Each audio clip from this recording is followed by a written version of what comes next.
So what we're going to be working with today is the Alex Flex Flexible, eliminates reoccurring cracks. This stuff's pretty good. It won't shrink or crack. It's sandable and paintable, and it goes on pretty quickly. So we'll be testing that out to see how good it is. This is very similar, except for this is a bit of a marketing spiel where they have the goes on pink and dries white.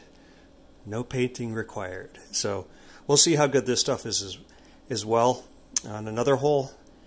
And then for our third hole, we're going to be using the backer plate.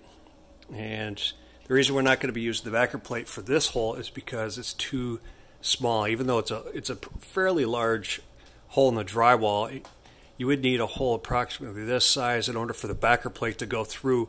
It folds and then expands. It comes up and forms a back behind the drywall. Then you paint the mud over top of it.